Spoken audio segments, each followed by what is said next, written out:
Bienvenidos a El Debate. Hoy nos metemos en un tema fundamental.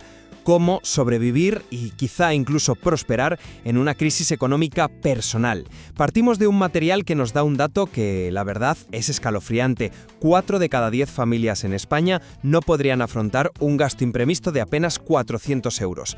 Esto no es solo una estadística, es un indicador de una vulnerabilidad masiva. Y claro, nos obliga a plantear la pregunta central de nuestro análisis. Ante la tormenta, la estrategia ganadora es la defensa a ultranza, la trinchera financiera del ahorro y el recorte estricto, o por el contrario, es un enfoque que, aunque bien intencionado, nos encierra en una mentalidad de escasez y nos ciega ante la verdadera solución, que es la adaptación y la creación proactiva de valor.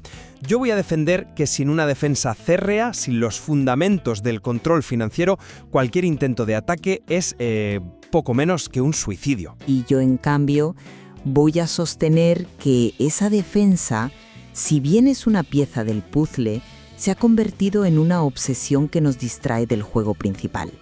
Argumentaré que la verdadera seguridad en el siglo XXI no reside en lo que guardas, sino en tu capacidad para generar, para adaptarte y para crear nuevas fuentes de ingresos. Es la diferencia entre aprender a aguantar golpes y aprender a esquivarlos y a contraatacar. Pues permíteme empezar por lo más básico. La base de cualquier estrategia, en cualquier campo, es una defensa sólida. Ese 40% de familias vulnerables no es un fracaso de su visión emprendedora, es un fallo en los cimientos más elementales. Las herramientas que propone el material, como el fondo de emergencia para cubrir de 3 a 6 meses de gastos o la regla del 50-30-20, no son consejos de gurú financiero, son pura ingeniería de supervivencia. Son el cortafuegos que te separa de la deuda tóxica, de esos préstamos rápidos con intereses del 20% o más que no son una ayuda, sino una sentencia. Cuando la crisis golpea, activar el modo supervivencia, es decir, auditar cada euro, recortar todo lo superfluo, renegociar hasta el último contrato, no es una humillación ni una señal de fracaso. Al contrario, es un acto de poder absoluto. Es decirle al caos: aquí, en mis finanzas, mando yo. Y ese control te da algo más valioso que el dinero: tiempo y claridad mental para no cometer los errores fatales que el propio material señala, como vender tus activos en el peor momento posible por puro pánico. Hemorragia, hay que detenerla. Pero mi problema con este enfoque es que se ha quedado anclado en el siglo XX. Es insuficiente y, peor aún, puede ser un espejismo. Nos obsesionamos con un juego que tiene un límite muy claro. Recortar los gastos hormiga de 150 euros al mes, como se sugiera, es un esfuerzo enorme para un resultado finito. Porque el gasto tiene un suelo, 0. No puedes gastar menos de 0. Sin embargo, el potencial de ingresos tiene un techo, teóricamente infinito. La estrategia convencional te enseña a jugar para no perder, cuando la única forma de ganar de verdad es jugar a crear. El propio material lo deja entrever cuando habla de que la resiliencia es dinámica. Las estrategias que menciona casi de pasada, como formarse en habilidades digitales que aumentan tu empleabilidad un 25% en recesiones según la OCDE, o buscar ingresos extra, el pluriempleo creció un 15% tras 2008, no deberían ser el plan B, deberían ser el plan A. Una mentalidad puramente defensiva, de trinchera, te puede llevar a la parálisis, que es, irónicamente, uno de esos errores fatales que pretendías evitar. Vale, te compro la idea de que el potencial de ingresos es teóricamente infinito. Pero estamos hablando de una crisis, de las primeras 48 horas tras perder tu empleo, por ejemplo. En ese momento, la infinitud de los ingresos es una fantasía lejana. Lo real, lo tangible, es la sangría de tus gastos. El fondo de emergencia y el presupuesto no son el objetivo final, son el suelo firme sobre el que te pones de pie para poder mirar hacia ese horizonte que tú describes. Sin ese suelo, no hay nada. Estás en caída libre. Esa disciplina financiera no es solo contabilidad, es una herramienta de control psicológico. Es lo que te permite tomar decisiones racionales en un momento de pánico absoluto. ¿De verdad creemos que alguien que no sabe cómo va a pagar el alquiler el mes que viene tiene la energía y la paz mental para sentarse a aprender a programar en Python o a montar una tienda online? Primero hay que asegurar la base, detener la caída. Una crisis larga, y muchas lo son, se come ese fondo de 6 meses en un abrir y cerrar de ojos. ¿Y entonces qué? Te encuentras en el mismo punto de partida, pero 6 meses más tarde y con la moral por los suelos. Mi argumento es que la energía mental que dedicas a auditar obsesivamente cada café, cada suscripción, es una energía mal invertida. Podrías dedicarla a algo mucho más productivo, a construir un motor en lugar de simplemente revisar el depósito de gasolina. El objetivo no puede ser solo aguantar, tiene que ser construir un sistema personal antifrágil, un sistema que no solo resista las crisis, sino que pueda beneficiarse de ellas. La seguridad no está en el dinero que tienes parado en el banco, está en tu capacidad de generar dinero mañana, pasado y dentro de un año. Confiarlo todo a ese colchón es como salir a navegar en una tormenta con un único bote salvavidas sin saber si el barco va a tener una vía de agua o 10. Pero es que no puedes construir un barco nuevo mientras el tuyo se está hundiendo. Es una cuestión de prioridades, simple y llanamente. El modo supervivencia es un paso táctico inmediato e ineludible. Renegociar tu hipoteca, cambiar de plan de telefonía, cancelar suscripciones, son acciones concretas que liberan cientos de euros de flujo de caja al mes, y lo hacen ya, esta misma semana. Ese dinero te compra oxígeno.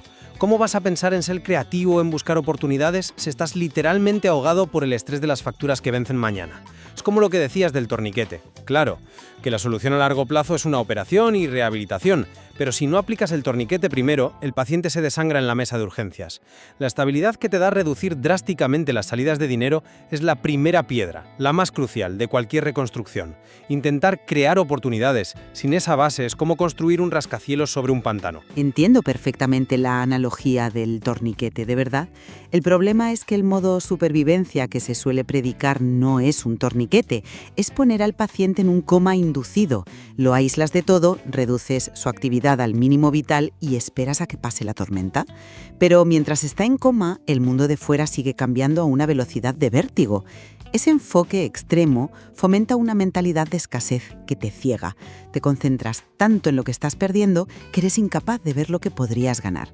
El material lo dice, las crisis también abren puertas.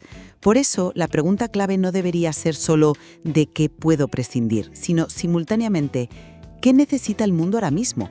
¿Qué habilidad que yo tengo o puedo adquirir rápidamente tiene una demanda brutal? La crisis de la COVID, por ejemplo, hundió la hostelería pero disparó la demanda de gestores de logística, expertos en ciberseguridad y creadores de contenido digital. Esperar a estar estable para mirar por la ventana puede significar descubrir que el paisaje ha cambiado por completo y tu tren ya ha pasado.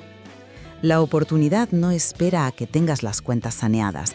A menudo nace precisamente del desorden. Me parece que subestimas el poder del pánico. Ignoras la psicología humana en un momento de crisis extrema. Los errores más devastadores que se mencionan en el texto, vender tus inversiones cuando el mercado se desploma, endeudarte a tipos de interés criminales o la parálisis total, no son errores de cálculo, son reacciones viscerales. El presupuesto estricto y las reglas de ahorro no son solo números en una hoja de cálculo, son un ancla conductual. Son un sistema, un plan de acción claro y predefinido que te guía cuando tu cerebro emocional está gritando. Reducen la incertidumbre, que es el combustible del miedo. Te dicen, vale, ha pasado esto, ahora haz A, luego B y después C. Y eso te impide tomar esas decisiones catastróficas que cristalizan pérdidas de un 20 o un 30%. Es una guía para la acción imperfecta, sí, pero es infinitamente mejor que la inacción perfecta que nunca llega porque estás paralizado por el terror. Primero se calma la mente, se asegura la estructura, luego con la cabeza fría se buscan las oportunidades. Estoy totalmente de acuerdo, en que la psicología es la clave de todo esto, completamente. Pero te ofrezco un marco alternativo para gestionarla. El enfoque tradicional de la austeridad puede de hecho agravar la sensación de impotencia y llevar a la parálisis. ¿Qué pasa cuando ya has recortado todo lo recortable? Cuando la ecuación de ingresos menos gastos sigue siendo negativa. Las sensaciones de ahogo, de estar en un callejón sin salida. Y eso es lo que te paraliza. La psicología que yo propongo es la del constructor, no la del guardián. El acto de aprender algo nuevo, de conseguir tu primer cliente como freelance, aunque sea por 50 euros, genera un chute de dopamina y una sensación de control y agencia que ningún presupuesto puede darte. Es un antídoto mucho más potente contra el miedo que la mera gestión del declive. Ver que eres capaz de crear valor de la nada te devuelve el poder. El auge del pluriempleo, de la economía de plataformas, que además de ingresos permite ahorros de hasta el 15%, según el material, son ejemplos de una respuesta proactiva, no solo reactiva. Es el cambio mental de ser una víctima de la crisis a ser un agente activo dentro de la nueva realidad que ésta crea. Entonces, sí, si tuviera que resumir mi idea en una frase, sería esta. Una base defensiva sólida, construida sobre el ahorro, la disciplina y el control de gastos, no es una opción más, es el requisito indispensable para cualquier otra estrategia que venga después. Es el escudo que te permite sobrevivir al impacto inicial. Te da la estabilidad, el tiempo y sobre todo la calma mental para poder, solo entonces, levantar la cabeza, analizar el campo de batalla y buscar nuevas oportunidades de forma segura, inteligente y meditada. Ignorar estos fundamentos no es ser valiente, es ser temerario. Es construir sobre arena justo antes de que suba la marea. Y mi resumen sería que, aunque ese escudo es útil para el primer golpe, el énfasis casi exclusivo en la austeridad es una visión anticuada de la resiliencia en un mundo que ya no es lineal. En la economía actual, la verdadera seguridad a largo plazo no la define el tamaño de tu escudo, sino tu agilidad, tu capacidad de adaptación, de adquirir nuevas habilidades sobre la marcha y de generar múltiples fuentes de ingresos. Una mentalidad proactiva centrada en la oportunidad que surge de la disrupción no es el plan B para cuando la defensa falla. Es, y cada vez lo será más, la única estrategia verdaderamente robusta para navegar la incertidumbre. Después de escucharte, es evidente que la visión más completa probablemente necesite una dosis de ambas filosofías. Quizás la clave no sea elegir entre defensa y ataque, sino entender su secuencia o incluso su simultaneidad. Establecer esa línea defensiva de emergencia mientras, desde el primer día, se dedica una parte de la energía a explorar esas nuevas vías. Exacto. El material que hemos analizado, en el fondo, apunta a eso. Menciona tanto la gestión de costes como la creación de ingresos como piezas vitales. El verdadero debate, y creo que es lo que hemos explorado hoy, reside en la prioridad que le damos a cada una y, sobre todo, en el enfoque mental con el que afrontamos el golpe. Si lo vemos como un final que hay que resistir o como un cambio de escenario al que hay que adaptarse.